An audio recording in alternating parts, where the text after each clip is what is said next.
In a region of the world where a woman's value has been frequently assessed by her untouched state, innocence, and naivety, the forced degradation of becoming a comfort woman, the term euphemistically applied to women seized and coerced by the Japanese army from 1930 to 1945 to become sex slaves, was the ultimate debasement and dishonor. For many of those women, incapable of seeing past what they perceived as the disgrace of being so used, death was their only recourse. Others, thankfully, have been capable of accurately and appropriately identifying the true owners of this deep, abiding shame, those perpetrating such heinous crime in the first place. Today, I read of an agreement reached by the South Korean and Japanese foreign ministers regarding reparations for the comfort women. An agreement created without input from those women. An agreement created based on political expediency and, probably, a desire for mutual economic benefits. An agreement disregarding the extensive pain, agony, and suffering these women underwent and still struggle with. Experiences like that do not simply go away. They leave deep trenches of ongoing torment. One could argue, and I am quite certain many have, that this is such a minority of people that continued focus on the issue is ridiculous, and that it should now be set aside, let to dissipate in the minds and memories of all. I disagree. Fully, unequivocally, wholeheartedly, with all that I am or ever hope to be. These women deserve more from all of us. We deserve more.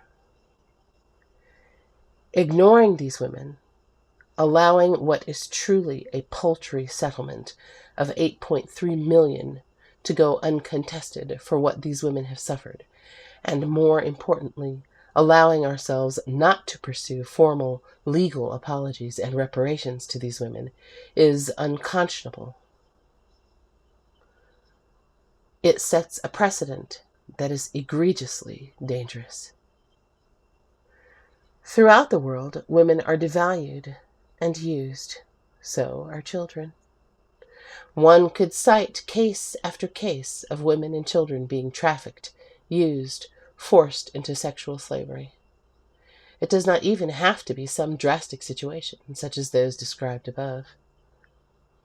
High school girls and junior high school girls in Oklahoma were coerced and raped by another high school student. He utilized drugs and alcohol to effect these assaults, slipping drugs into drinks, then recording his assaults and sharing the footage amongst his friends. Who was shamed and blamed initially when these assaults began to be reported? The girls. The girls. Customarily, when a woman or girl is raped, in certain countries within the world, the onus and the blame for such a thing is placed on her, not her rapists. On her. On her. More than one young woman has killed herself from the overwhelming shame she has felt following such a thing. Some have been disowned and become pariahs, outcasts, prey to further depredations once their family has discovered what happened to them.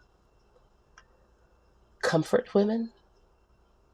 Whose comfort are we talking about here? Certainly not theirs.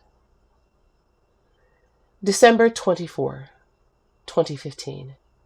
The New York Times writes of a huge spending bill signed into law recently with provisions giving each of 53 hostages taken from the United States Embassy in Tehran in 1979, or their estates, up to $4.4 million.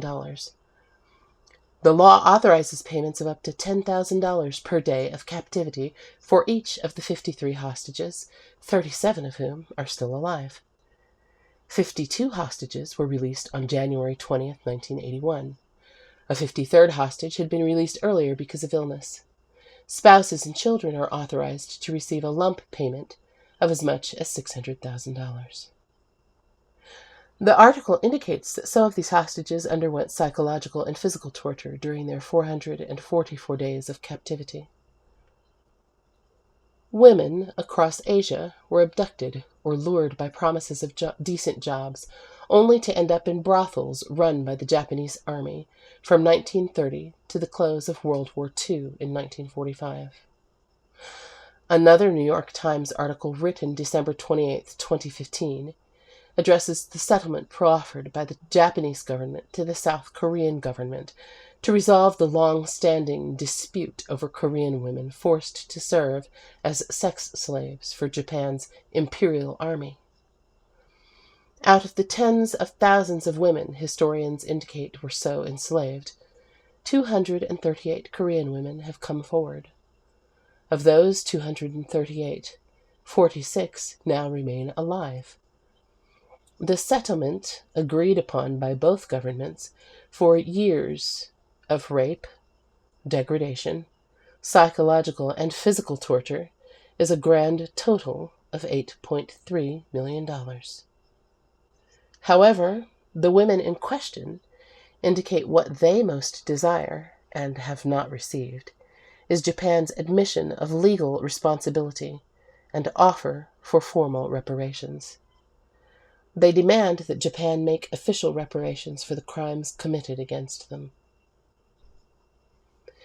Mayhap what is most insidious and disturbing about the entire negotiation process is the fact that those most concerned with its outcome, those whose lives were torn apart by the actions of that army and the decisions made by those in power in Japan at the time, were not invited to the negotiation table, nor, apparently, were their stated concerns given due, respectful, honorable consideration. What an immensely flawed process. We cannot afford to ignore these women and their concerns. These women represent all women. Indeed, these women represent all of us and what happens when injustice holds sway. We can change that dialogue. We can make strides towards valuing women the world over.